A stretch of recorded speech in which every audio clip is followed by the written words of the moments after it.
আপনার সময় 20 মিনিট। মাননীয় স্পিকার, আপনাকে ধন্যবাদ।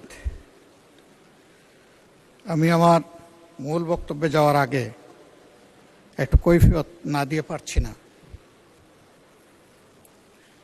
আমাদের সরকারি দলীয় সম্মানিত সংসদ সদস্যবৃন্দ বক্তব্য রাখার সময় কিছু বিষয় আমাদের দিকে ইঙ্গিত করেছেন, যেটার জন্য আমরা উপযুক্ত নই এবং দায়ী নই বলে মনে করি। একজন মাননীয় সদস্য বলেছেন, মব কালচার সৃষ্টি করার অতীত ইতিহাস আমাদের আছে এবং এখনও করতে চাই। যদি এটা আমি শুনে থাকি আর এটাই সঠিক তিনি বলে থাকেন, আমি বেদনার সাথে তার তীব্র প্রতিবাদ করছি। যে এই দলটির উপর ইতিহাসের সবচেয়ে জঘন্য অত্যাচার করা হয়েছে, ফ্যাসিস্ট আমলে মব করে রাস্তায় আদালত বসিয়ে, যে দলের এক এক করে শীর্ষ 11 জন নেতাকে ঠান্ডা মাথায় জুডিশিয়াল কিলিংয়ের শিকারে পরিণত করা হয়েছে, যে দলের হাজারো কর্মীকে এক্সট্রা জুডিশিয়াল কিলিংয়ে ঠেলে দেওয়া হয়েছে, দুনিয়া থেকে বিদায় করা হয়েছে। একটা মাত্র দল, যে দলের নিবন্ধন কেড়ে নেওয়া হয়েছে, প্রতীক কেড়ে নেওয়া হয়েছে। শেষ পর্যন্ত জুলাই বিপ্লবকে ব্যর্থ করার জন্য, ডাইভার্ট করার জন্য এই দলটাকে নিষিদ্ধ করা হয়েছে। সেই দলের উপরে যদি এই ধরনের অপবাদ দেওয়া হয়, তা হবে এই সংসদের জন্য একটা লজ্জার ব্যাপার।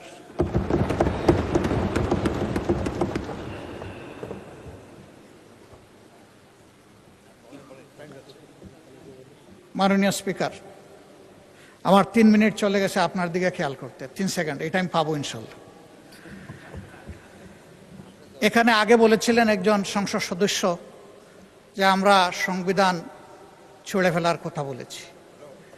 এই মহান সংসদকে সাক্ষী রেখে বলছি, আমাদের কেউ কখনো এই কথা বলে নাই।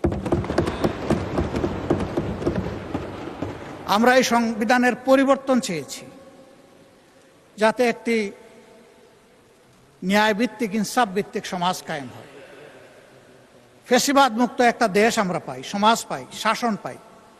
সেই জন্য আমরা কথা বলেছি। বরঞ্চ যারা বলেছেন তাদের অনেকেই দফায় দফায় এই কথাগুলো বলেছেন।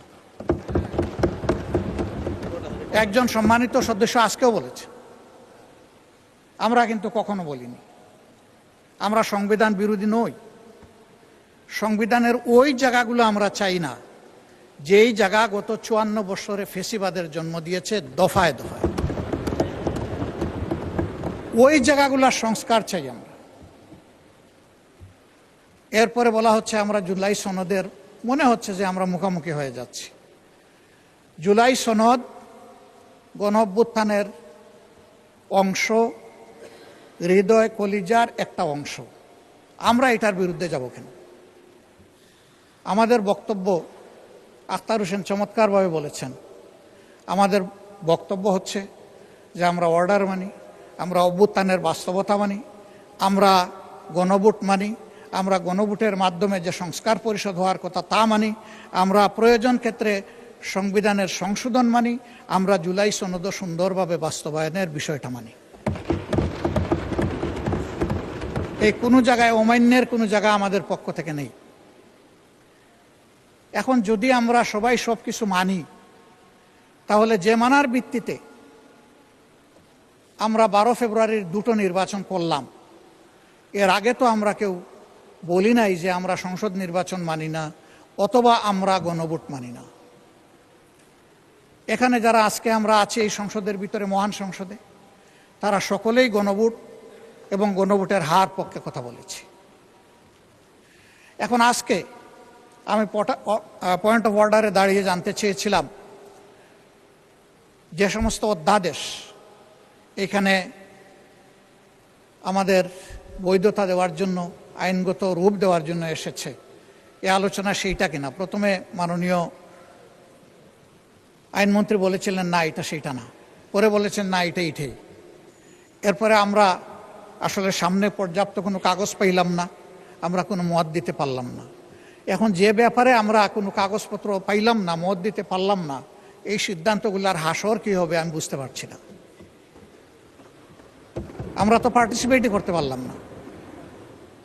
মাননীয় স্পিকার, জুলাই অভ্যুত্থান, 90-এর গণ অভ্যুত্থান, 71-এর মহান মুক্তিযুদ্ধ, 52-র ভাষা আন্দোলন, 47-এর পাকিস্তান আন্দোলন, এই সবগুলো একটা আটটার সম্পূরক। এই পর্যায়ে আমরা এসেছি, কোনোটাকে অমান্য করে আসতে পারবো না। আমরা শুধু 2009 থেকে 2024-এর 5 আগস্ট পর্যন্ত আমরা নির্যাতিত বা মজলুম ছিলাম না, বরঞ্চ প্রথম আঘাতটা শুরু হয়েছিল 2006 সালের 28 অক্টোবর। ওখান থেকেই ফ্যাসিজমের জন্ম। ক্ষমতায় না এসেই তারা কি করবে ক্ষমতায় আসলে, সেদিন অগ্রিম জাতিকে জানিয়ে দিয়েছিল। সারা দেশে 2 দিনে 54 জন মানুষ, শুধু জামাতে ইসলামী না, বিএনপিরও সেই সময় নির্মমভাবে তাদেরকে খুন করা হয়েছে। পল্টন মোড়ে 6 জনকে সাপের মতো পিটিয়ে হত্যাই শুধু করা হয় নাই, তাদের লাশের উপর উঠে নর্তন কুর্দন করা হয়েছে। গোটা বিশ্ববাসী স্তম্ভিত হয়েছিল, হতবাক হয়েছিল সেদিনকার দৃশ্য দেখে। এরই ধারাবাহিকতায় এই সংসদে আমি আগেও বলেছি যে এখানে আমরা সবাই মজলুম, বিভিন্নভাবে মজলুম। মজলুমের বাইরে এখানে কোনো সংসদ সদস্য আছেন আমি বিশ্বাস করি না। এটা মজলুমের মিলন মেলা। আসলে এই জায়গায় আমরা চাচ্ছি আগামীর একটা বাংলাদেশ এমন হোক, যেই বাংলাদেশে আর কোনো আইন এবং সংবিধানের দোহাই দিয়ে কোনো ফ্যাসিবাদ ফিরে আসবে না। ফ্যাসিবাদের দাফন করতে চাই আমরা। এই জন্যই আমরা বলি যে একটা নতুন বাংলাদেশ দেখতে চাই। এই নতুন বাংলাদেশের মানে এই না যে এর ভৌগোলিক সীমারেখা বদলে যাবে, এর ফ্ল্যাগ বদলে যাবে, এর সব কিছু বদলে যাবে। নো,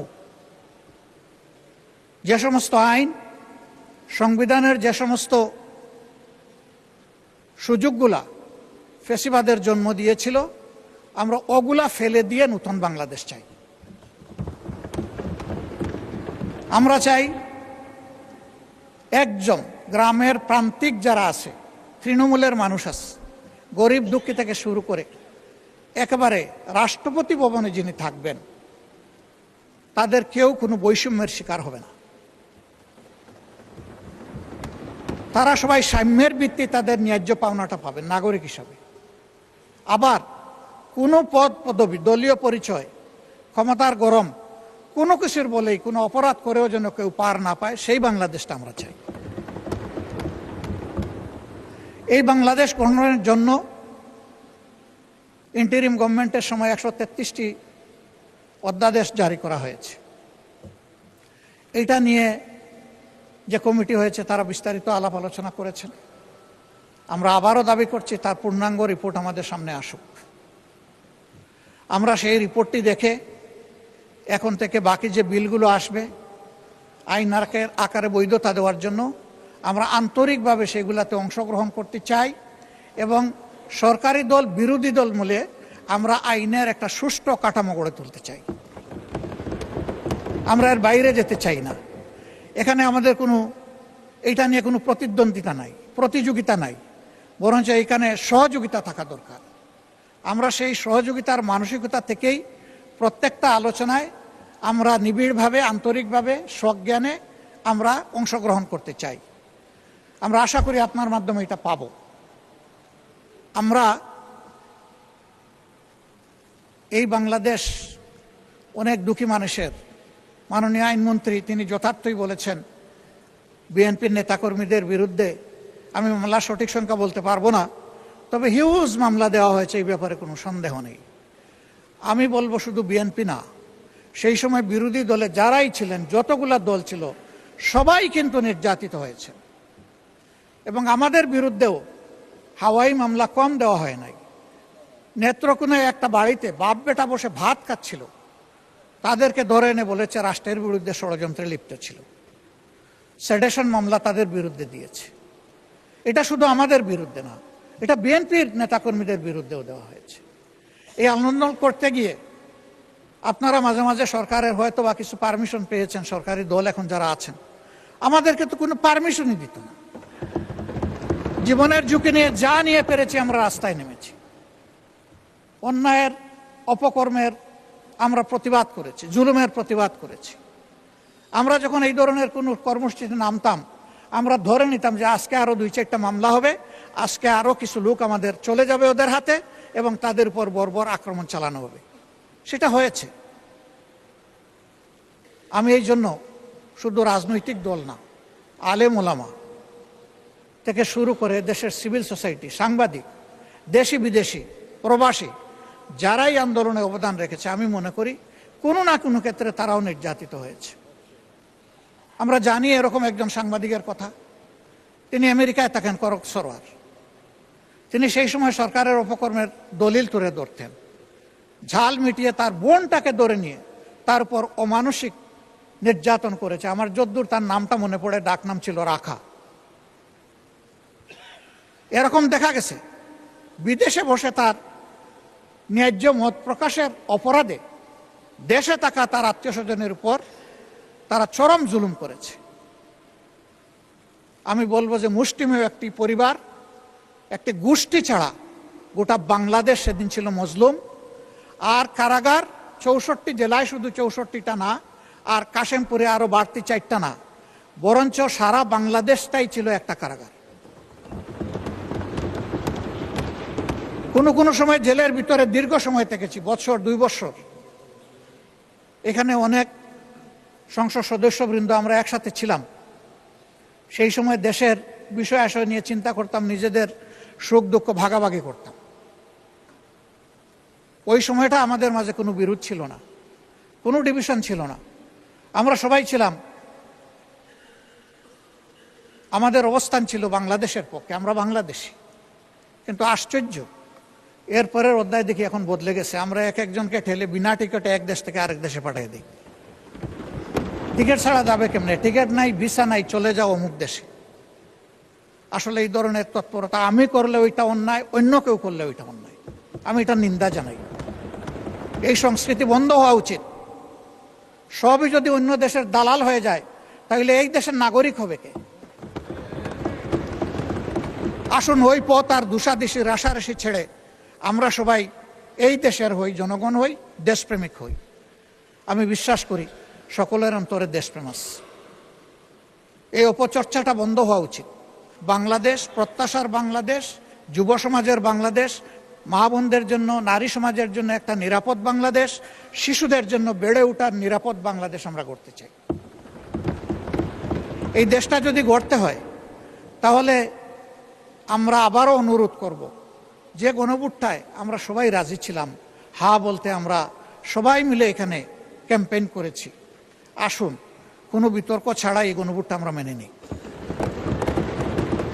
ওই গণভোটের ডিরেকশন অনুযায়ী আমরা যে সংস্কার পরিষদটা গঠন করার কথা, সংবিধান আইন মানুষের জন্যে, আমরা স্বীকার করেছি সবাই, সব কিছু আইন মেনে আজকের এই জাতীয় সংসদ গঠিত হয়নি, এই পর্যায়ে আমরা এসে উপনীত হইনি। আমরা আইনের কম্প্রোমাইজ করেই এখানে এসেছি, এবং কম্প্রোমাইজ করেছি আমরা দেশ এবং জনগণের স্বার্থে। যদিও সময়সীমা চলে গেছে, আমরা যদি মাইন্ড ওপেন থাকি, তাহলে আমরা মনে করি এখন রাস্তা বের করা সম্ভব, এবং সেই রাস্তা বের করে আমরা এগিয়ে যাই। যতটুকু সংস্কার হওয়ার সংস্কার হবে, যেখানে সংশোধন হওয়ার সংশোধন হবে। আমরা সংশোধন বিরোধী নই, আবারও একেবারে স্পষ্টভাবে আমি জানিয়ে দিচ্ছি। এবং সংবিধান সংশোধনের কাজটা এবং আইন রচনার কাজটাই তো আমাদের কাজ। এই কাজে আমাদের পূর্ণ সহযোগিতা পাবেন। এটি একটি রুটিন কাজ, এটা আসবে, এটার জন্য আলাদা নোটিশ এবং প্রস্তাব আনার কোনো প্রয়োজন আছে আমি মনে করি না। আর যে প্রস্তাবটা এখানে আলোচিত হচ্ছে, এখনো আমরা জানতে পারলাম না অনুরূপ আরেকটা প্রস্তাব 30 তারিখ যেটা উত্থাপিত হয়েছিল মার্চ মাসের, সেটা আর কি হলো। সেটা যদি কোনো কিছু না হয়ে থাকে, তাহলে পেন্ডিং একটা বিষয়ে প্রস্তাব থাকা অবস্থায় আরেকটা মুলতবি প্রস্তাব আসতে পারে কিনা, আমি এই কার্যপ্রণালী বিধি পড়ে এটা বুঝতে পারি নাই। যেহেতু আমি নবীন সদস্য, আমাকে একটু বুঝিয়ে দিলে আমি খুশি হব। আদৌ এই ধরনের কোনো সুযোগ আছে কিনা, যদি না থাকে তাহলে এই প্রস্তাব এখানে আলোচনার কোনো দাবি রাখে না। আলোচনা হয়ে গেছে, আমরা এটা ফিরিয়ে নিতে পারবো না, কিন্তু আলটিমেটলি আমি অনুরোধ করব, আমি বিশ্বাস করি এটার কোনো সুযোগ নাই, এটা যেন কগনিজেন্সে নেওয়া না হয়। মাননীয় স্পিকার, সময় আপনার হাতে কিছু বাছাইয়া দিয়ে আমি বিদায় নিচ্ছি। ধন্যবাদ আপনাকে। আসসালামু আলাইকুম।